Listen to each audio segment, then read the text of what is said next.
Hello, everybody. Welcome to our post-daily news update for Wednesday, November the 3rd. I am John Pollock alongside Wai Ting, but we're going three strong today because joining us from Post Wrestling himself, Andrew Thompson is with us. Andrew, how's it going?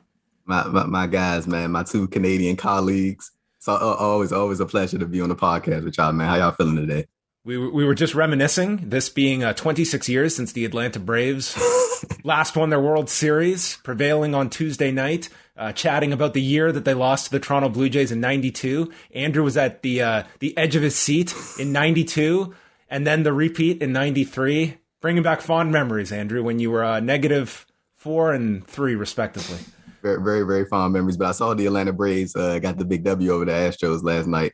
Big celebration in Georgia, I bet. Oh, big celebration for AEW that doesn't have to go against Game 7 tonight. For sure, man. We will get into Dynamite, but we will start in AEW because obviously the big story coming out late Tuesday night, courtesy of Tony Khan, is that Jon Moxley is going to be entering into an inpatient alcohol treatment program. Tony Khan wrote that Jon is a beloved member of the AEW family. We all stand with him and Renee and all of his friends and family as he shifts his focus to recovery. Jon is making a very brave choice to get help, and we're embracing his choice and supporting him however we can. And then went on to just speak further of Jon Moxley and that they will be respecting his privacy at this time. So I think that certainly, I think everyone can understand how important it is just, I think, for a figure, especially a public one, to make that necessary step where it's not just confronting a problem you're dealing with, but it's also you have a major spotlight on yourself as a major figure in your industry, as Jon Moxley is. So I think I'm speaking for everyone here. We are wishing the best for Jon Moxley and putting pro wrestling at the side for now, Wai. Yeah, 100%. This story just kind of, I would say, maybe came out of nowhere, and the timing of which is really interesting considering his book released on the same day. Which I was reading. I was reading the book yesterday, and then this news hit on Tuesday night. Yeah. And from the snippets I've seen, I mean, having a celebratory drink seems like it's, just sort of a way of life for Jon Moxley. Maybe sometimes not necessarily celebratory, but I guess the severity of this actually escalating to become an issue, I think, was at least news to me and maybe to several fans as well. The man being as active and as entertaining and as functional as he seems to be on TV, but knowing how much he loves this business, knowing how much he loves to perform, knowing how much, he's willing to put his body through to get to the show, for him to have to take this time off, I think exactly tells you how severe this problem might have gotten in his personal life. And, if it was a different time, I don't know if he would be as willing to, take that time off out of a very demanding schedule with, what looks to be a couple of very heavily anticipated matches, starting with, what was supposed to be tonight against Orange Cassidy. And if Tony's leak is led to be believed, it's Moxley versus Bryan. So it tells you how severe it is, but it also tells you, I think, how positive, I suppose, of a move this is for somebody to actually actively seek help and to be so public about it as well. And I think giving others kind of the signal that this is the way that they should not feel embarrassed or nervous about addressing these problems. I think this is an industry that unfortunately has way too many tales of individuals that either ignored their problems for too long, put them to the side, was always focused on the next show, the next angle, the next program, that it was always, I'll deal with this at another time. And those issues compound. Like, this is something that should be applauded for the fact that it's being addressed now. And I just think you look at way too many tragic tales, Andrew, in this industry's history. Yeah, I definitely big ups to Jon Moxley for, seeing, recognizing the problem that he clearly saw and wanted to get help and is doing something about it.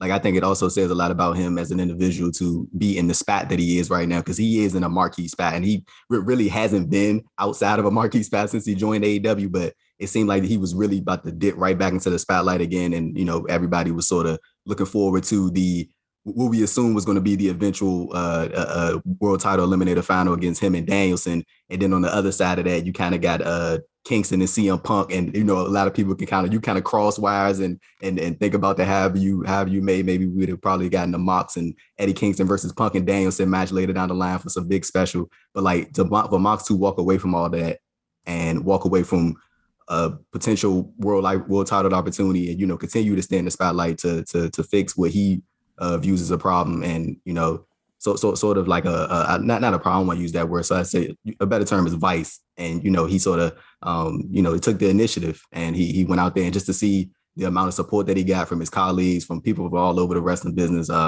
fans alike, like it was just cool to see him get that amount of support. I think Renee had just probably right before we started recording, Renee had put something out and just thanked everybody for the the outpouring of support. Like she said she know Moxley will be fine, and he'll make it through. But yeah, I think it says a lot about him as an individual to sort of take himself out of the spotlight and fix something that he more so had like a vice on him. I think is the best way to put it.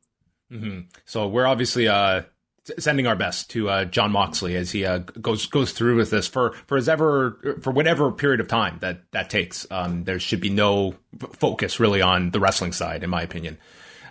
Looking ahead to tonight, what we do have lined up, kind of even with that news, I mean, it is kind of like a thinner lineup than usual, and just in terms of what has been announced. We have Cody Rhodes and Andrade El Idolo, Anna Jay against Jamie Hayter in the TBS tournament, FTR issuing an open challenge to any luchadors for the AAA tag titles, and then presumably something involving Orange Cassidy, who of course was scheduled for the match with Jon Moxley tonight. And maybe we will get some more announcements before showtime tonight, but they are in Independence, Missouri, and then they come back Friday with a live edition of Rampage from St. Louis. So Andrew, overall, just how do you think things are shaping up for Full Gear as we are rapidly approaching? It's a week Saturday.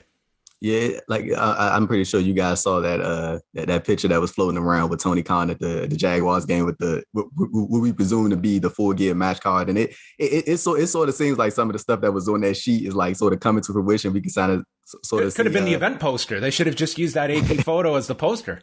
For sure, man. But like with some changes, when I'm looking at the card, like from what it is right now, I definitely am sort of glad that they're giving Ty Conti an opportunity at the world title. Like I feel like just over the past year since she's been in AEW, like she's had improvements, which we really didn't get the chance to see when she was in WWE. So I'm always a big fan of like sort of giving people those big shots to like give, like it's like a single swim opportunity. Like how you gonna find out if somebody's ready to step up to a challenge if you don't give them a shot? So I feel like that's another one. It's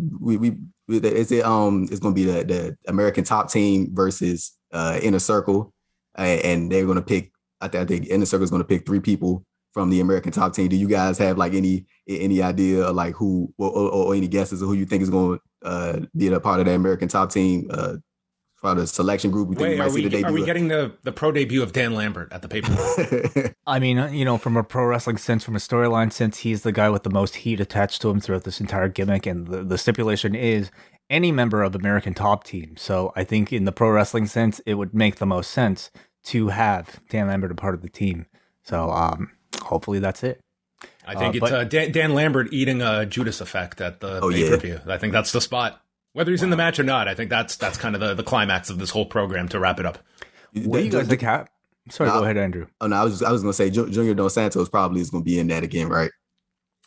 Yeah, I would think so. And it'll be interesting. I do say like wrap up the program, but I think like there is something there with Junior Dos Santos that you could maybe extend beyond just this, just the whole Inner Circle versus ATT program. Like Junior Dos Santos, I think really impressed people in that tag in Miami. And I think like with Cain Velasquez coming back to pro wrestling and you're involved with AAA, I just think like Tony Khan being a booker, like your mind is naturally going to go to some iteration of those two if it can be pulled off, or other ideas for Dos Santos. Like he certainly took to it well. You go ahead, Wayne, my bad. What would you guys do with the world title eliminator deal right now? With Mox out, who would you guys put against Daniel Bryan, presumably? That's an interesting one, Andrew, because I think, typical in these situations when you have to make a substitution, you sometimes want to over deliver to people. Mm-hmm. And I mean, could you see like a rash judgment that, hey, we can't provide the big match that we wanted to, and I understand the angle's been shot, but there is kind of like this interconnectivity already that CM Punk gets inserted into this tournament, and you give people Bryan and Punk probably way before you want to, but that would be a case of significantly over delivering. Or you put Kingston in there, he gets back into the tournament, and you still have him fighting on behalf of Jon Moxley. Like, those are your options. I guess it really comes down to what the long-term plans are and how this affects those. Yeah, I think that's like the Punk thing was one of the first things that came to my head when I was sort of thinking about who will replace Jon Moxley in the tournament.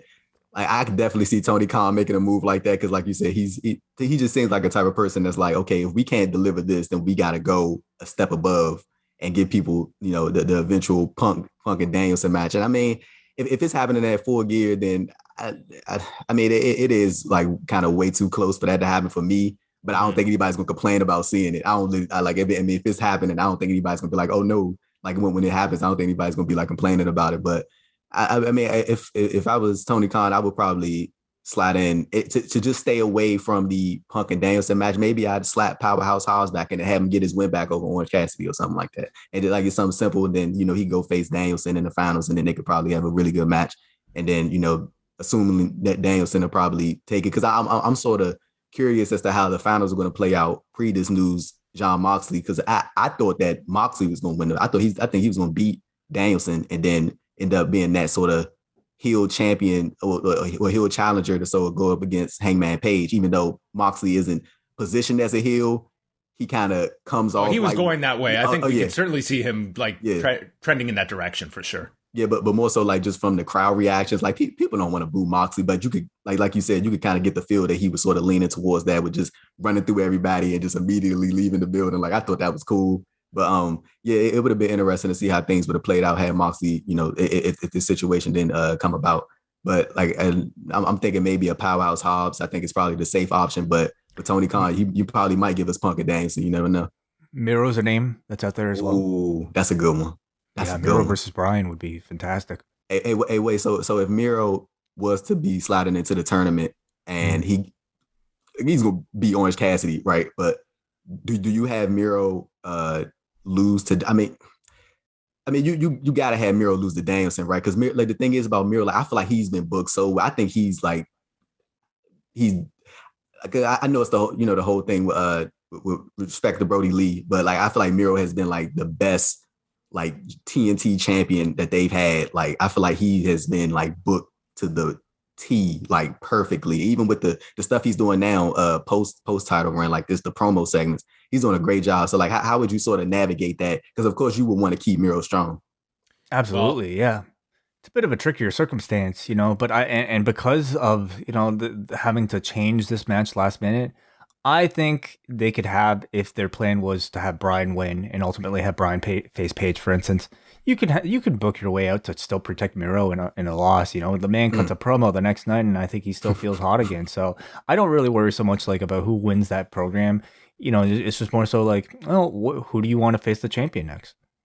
It is one thing with AEW, like it is, they have a wealth of talent to go to, and with Bryan being the opponent, I mean, just spin the wheel and you're going to land on probably something that will be of interest to people, just varying degrees, like agreed. But like Danielson and Punk is probably, I mean, it'll be interesting just like to see Tony Khan in this position, what he feels the need to deliver and potentially, you know, sacrifice other plans to deliver something really big for this pay. They might. I could see him sticking with Orange Cassidy and doing Orange Cassidy versus Bryan Danielson at the pay-per-view, simply because he's such a stickler for the rules. And realistically, I mean, you know, Orange Cassidy would have a bye.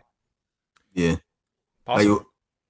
So I kind of want to ask y'all this, sort of staying on the topic of like AEW, like, so we got Hangman Page and Omega at Full Gear, and I think we all probably leaning towards Hangman finally getting that big crowning moment. Aren't they in Virginia, like literally that Wednesday after Dynamite? So I mean, after Full Gear, so yeah, that'll be this big homecoming. I think it's in Norfolk, Virginia. Like post Hangman, I think we're either going to get the winner of MJF and Darby. I think that's going to be his first like challenger. But like long term, man, I don't like I'm thinking Adam Cole. That's the guy right there. Like Take your oh, pick, like Andrew. Like any of these guys, man. Like like absolutely. the thing what like see the thing about Adam Cole is like I feel like he's so polished and he's only 32. Like I like he's very like I think NXT like they did a very solid job of like polishing out Adam Cole. Like he was already really thorough, but when he came out of that sort of NXT system, like he was like complete. So like now he's at AEW is like this complete talent, and like I'm ready for Hangman to get his moment. But like in the wings, I'm like, oh man, like they like you can't hold out too long on Adam Cole because he clearly had like I know a lot of people had sort of like felt like he is just slided in simply with the elite, but he really does comes off like his own star within the Kenny Omega and within and alongside the Young Bucks. I feel like Adam Cole is sort of that standalone talent. So it's gonna be interesting to see how it play out. Like I'm a big proponent of Adam Cole as far as like him being that main event talent. So when Hangman does get his moment, and I'm thinking like maybe like Revolution 2022, maybe that's maybe that's the match him and Cole, and they just go from there. However Tony Khan sees fit. Let's move on here to a few other topics. Raw on Monday night finished with 1,689,000 viewers, a 0.47 in the demo. This was nearly identical with last week. They were even in the demo and up 2% in viewership. They did not last week or this week have to go against the Major League Baseball playoffs, which was a plus. Although Monday Night Football was still there, and the game was actually up 7% this week. So I take this as a positive for Raw that did not have the big season premiere to promote like they did last week. So the fact that they stayed steady, I think that was certainly a positive. And then NXT 2.0 on Tuesday night. We do not have the number yet. But coming out of that show, it appears that Zoey Stark is legitimately injured, and that was the angle to explain the injury. So we're still working to find out the exact severity and how long she is going to be out of action for. But Andrew, how much are you following NXT 2.0 and sort of the stories coming out of Halloween Havoc as they are building to this? Well, they have not announced it officially yet, but looks to be a Sunday night special next month with the key programs kind of getting into place. Yeah, NXT 2.0, man, it's like full-blown developmental show. Like even when I'm covering it for the site, like it doesn't like really keep my attention, but I understand it's not that like that show is not targeted to me. So I don't like, like hate watch it or nothing like that. It's just it's not for me. Like it's some stuff about the show that I do like. Like I like seeing them utilize Carmelo Hayes. I feel like he is very talented, bro, and I feel like he's going to be sort of one of those guys. I feel like they're going to keep going after guys on the independent scene like Carmelo, who hasn't really been wrestling that long, so they can sort of pull him in and sort of not break him down, but like sort of strip what he has already learned on the independent scene and sort of mold him into what they feel he should be like. I feel like they're gonna keep going after talents like that. But Carmelo is like really talented. He's one of the best talents out there as far as NXT 2.0 goes. And like I like the Tony D'Angelo thing. I feel like it's like funny. I think it's hilarious how he sort of got over simply on sarcasm, like people rooting for him sarcastically, and then he, which you saw him on TV, people was like, oh, I like that. But even with the stuff last night with did y'all see the dance off, sing off thing? With Zion Quinn. Yeah, that was very out of left field with that character that they've kept so straight and narrow. And then all of a sudden he breaks out into that. But I mean, I think that's the kind of stuff that they're looking for, just like different, ways to look at these characters and what characters are going to stick with people. Like it feels just like so many characters that are being thrown out. What's going to gravitate to people? Like it seems like Andre Chase, there's like a bit of an audience that's like into this guy and just the way it's portrayed. It's just very heavy, over the top gimmicks. I was going to ask you, Wai, one of the most notable things was the DIY tease with Tommaso Ciampa and Johnny Gargano. We know that reportedly Gargano's contract is up December 3rd, and it would seem that before that date, it looks like they're going to tease either a tag match one more time with these two or an actual match between those two. But I certainly think like this is going to be a case where they know. People know what the status is and whether he's staying or not will be played up subtly. Yeah, seeing that tease played up so heavily, my immediate thought was, okay, is this sort of their last chance to do this? To put these two together to promote maybe a big DIY match for potentially a takeover? so that you can use the value of this team together one last time to potentially, maybe have a Carmelo Hayes and Trick Williams beat them, or another team. I think it's probably the most buzzworthy thing coming out of this show, perhaps that particular tease. And for those people that are still maybe clinging on to this NXT, expecting a version of NXT 1.0 or 1.5, I mean, this will probably be the most exciting thing, and maybe it's the final remnant, perhaps, of that NXT that they'll be doing away with. But the most interesting aspect of it, of course, is what it means for Johnny Gargano's tenure in the company. Do you guys sort of feel like the NXT, I guess, originals? Do you kind of feel like they feel out of place somewhat? Like Kyle O'Reilly, like he feels very out of place. I mean, I think you can kind of put Tommaso Ciampa to the side because he's holding the title, so it's just like, whatever. But like I feel like the Pete Dunnes, Gargano at times, like they those people who like were there pre this NXT 2.0, I feel like they feel really just out of place. I don't know if that's just me or y'all kind of feel the same way. I think it's certainly a displacement from before. Like, I see what their role is. Like, their role is not necessarily to be, like, they are not front and center. Even with Ciampa as the champion, I think, like, that has, like, he is there to set the table for Braun Breaker. And I think, like, if that's the direction you're going with, it's a smart move to do. But that's the role. Like, Kyle O'Reilly, it is not about Kyle O'Reilly. It's about Von Wagner. Pete Dunne is kind of without anything now that Ridge Holland's been called up. So he's kind of a question mark. But yeah, totally. Like, I think that shift is very apparent, that they want to have some experienced hands to work with this younger talent. But that's sort of the role. They're kind of in that Fit Finlay role when Bobby Lashley was first called up to the main roster. Like, just get these guys ready, work with experienced people. But the focus is the younger talent and not your established, previous generation of stars in NXT. More and more, I think you'll be, if it's not already evident, you'll be able to see who their handpicked guys are that they want to promote, who are their actual projects, and who are the accompanying acts, the supplementary acts that are designed to get those projects up and running. And I unfortunately don't think Kyle O'Reilly is one of those focused on projects.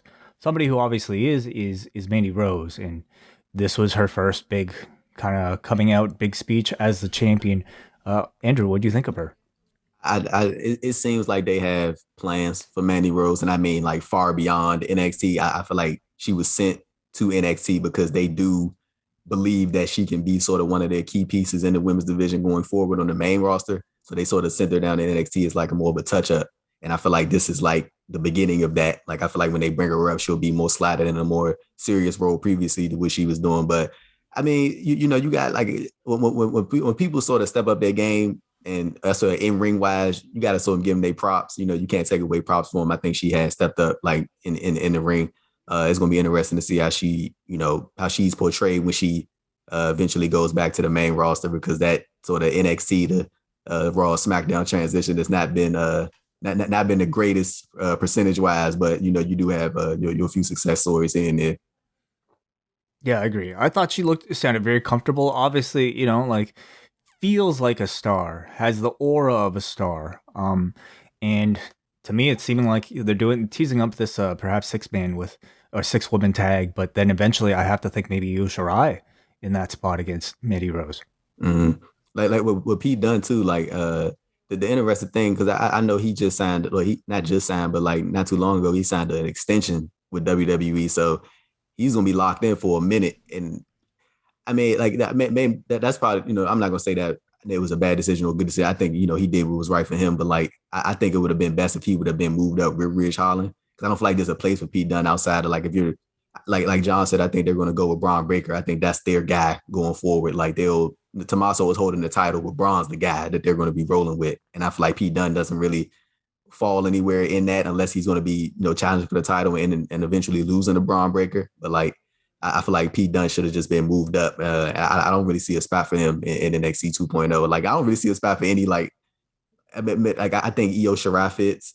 I think there are a few people who still do fit from that original NXT, but like with this, or not original, from the NXT 1.0, but like it's just hard to see some of these talents like in this spot because they feel so out of place. Yeah, time will tell if we're going to see whether it was of benefit to break up Dunn and Ridge Holland. Like, I think both kind of needed each other for different reasons. Because Ridge Holland, I mean, outside of the introductory promo, you know, the jury's out on SmackDown. There really isn't much to talk about since his main roster call up. And with Dunn, I mean, he's kind of disappeared since Holland left. Well, maybe he can pull a seat up at the table in Duke Hudson's poker room. That's always possible. Yes, those segments were just. Oh man! So some of these like shows, man, as far as like WWE product go, it's hard to watch, man. Like but I'm also like really coming to I would say over the last year, I'm really coming to the understanding just as a viewer of pro wrestling, as like some of this stuff is just not catered to me, and that's okay. Who's it catered for, Andrew?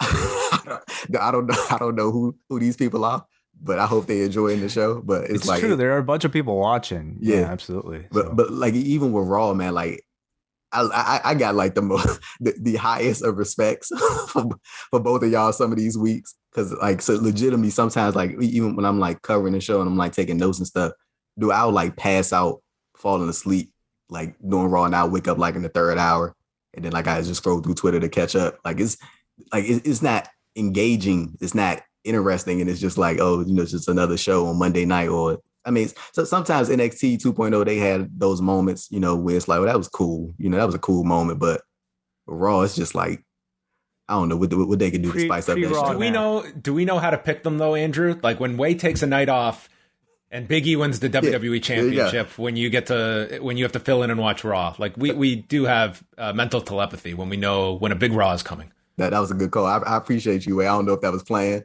but that was a planned move. You saw Big E with the Big E put the tweet out early that day. That's right. Next big title change, I'll be sure to be in Cancun. The last item here is that Starz has renewed the drama Heels for a second season. I admittedly, I did not watch the first season of this. Wai, I don't think you did either. Andrew, did you catch any of Heels? I only saw like clips and stuff from Twitter, but I never got a chance to watch a full episode or to see the season. From those that did, and I know like John Cena and B Detroit were doing reviews of it, which I imagine they will continue for season 2. Like it seems to have gotten great reviews. You know, not like home run numbers or anything like that, but it's relative to the level of what Starz is, which we don't even get here in Canada. But nonetheless, the key though is critical acclaim on Rotten Tomatoes. This thing has a 96% rating from the critics and a 92% rating on the audience score. And evidently, I mean, I think that'll pick up a lot of attention for season 2. You know, this show was, I think, in the works for a long, long time before it got greenlit. So now that season 2 has been greenlit, you have to wonder if how far along they are in writing the show and whether or not a lot more perhaps updated cast members from the real wrestling world might be incorporated this time around, now that the show has a bit of a name attached to it. So I'm definitely curious to at least hear about it. And I might even pick up on the first season in the downtime. Yeah. Before we wrap up here, Andrew, you got a chance to speak with Alex Kane of MLW. It's up on the site as well. Andrew Thompson interviews on YouTube. Go subscribe now. It's a mandatory subscribe along with the Post Wrestling YouTube channel you're watching now. But just tell us a bit about the chat with Alex Kane and some of the items that you touched on. Yeah, man, Alex is a real cool dude. He was cool. So we had like a couple, maybe like one or two like connection little snafus here and there, but he was really cool about it. Like he, you know, real chill. Never made a thing about anything. But yeah, we talked about him signing with MLW. He told me Dan Lambert negotiated his MLW deal, and he's going to be heading to the American Top Team facility in Georgia real soon to be training with King Mo. So that I think that's going to be a real cool thing to see. Alex is like, he has like an amateur wrestling background. So it's going to be real cool to see him sort of, I guess, integrate that MMA style if he so chooses. And, you know, we talked about representation in wrestling, talked about the abundance of Black talents that's currently in the market right in the free agent market right now that should be utilized. And I'm have no question about it. They probably will be. You know, talked about talents like Darius Lockhart and, you know, talked about Jonathan Gresham, O'Shea Edwards. We talked about just a bunch of people, Trisha Dora. This is a good conversation, man. Alice is a real great interview subject.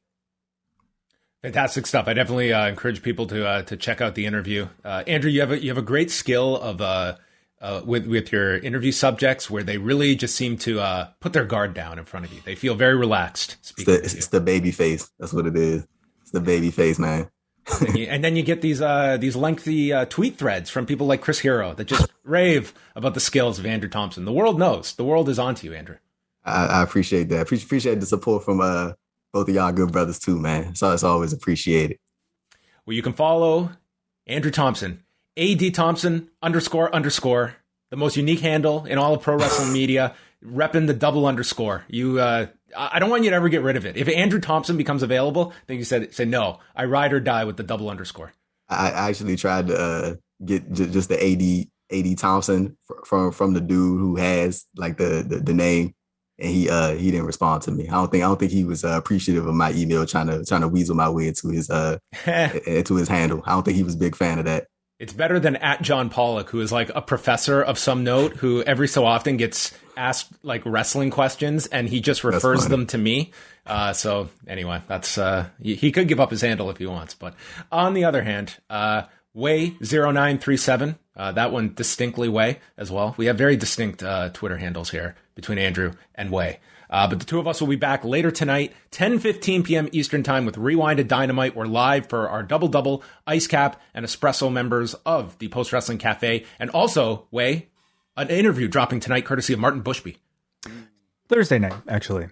Oh, Thursday night on the BWE feed, yes. Martin Bushby has just recorded a very lengthy 2-hour plus interview with Revolution Pro Wrestling promoter Andy Quilden, talking all about his role in his career in the industry, talking about his experiences scouting talent for shows, New Japan's relationship with Rev Pro, what it's like being a person of color in the wrestling business, and then of course a lot about keeping Rev Pro alive and thriving through the pandemic. So I encourage everybody to go check that out, British Wrestling Experience. Your partner, Andrew Thompson, on the Wrestling Adventure. That's my guy. Shout out to Mr. Bushby. He told me about he was going to record this interview. I'm very excited to hear it. Martin is one of the best people that I've ever done podcasts with. That dude is like really talented at what he does, the amount of research. I'm putting you over, Martin. Remember this, Martin. Like, no, that's my guy, man. But shout out to Martin. Martin's a real good dude. I really enjoy, like, one of my highlights of going to Japan was getting to hang out with Martin and his wife for an extended period of time. He has like an incredible humor, a dry wit that is like pretty. It's one thing, it comes out on the podcast, but in person, like, dude, he had me howling several times. Yes, we were out there. So he's very, very sarcastic, like it's like in a good way. Like I'm a big fan of like sarcastic people, and Martin has that like sort of like really dry humor. Yeah, he like plants the seed that'll like bear dividends later when you're thinking about it. He's a brilliant individual. So there you go. God bless Martin Bushby, as well as Andrew Thompson and the great Wai Ting. We're back tonight, Rewinded Dynamite, and then tomorrow for the daily news update, I'm going to be going solo and doing a preview of the UFC card this Saturday night, which takes place from Madison Square Garden. It's actually a very big card, 2 big rematches on top, and Michael Chandler taking on Justin Gaethje. So we'll take a look at the UFC card that we'll have a post show for late Saturday as well with Phil Chair Talk. That is it for us. Thanks to everybody for tuning in.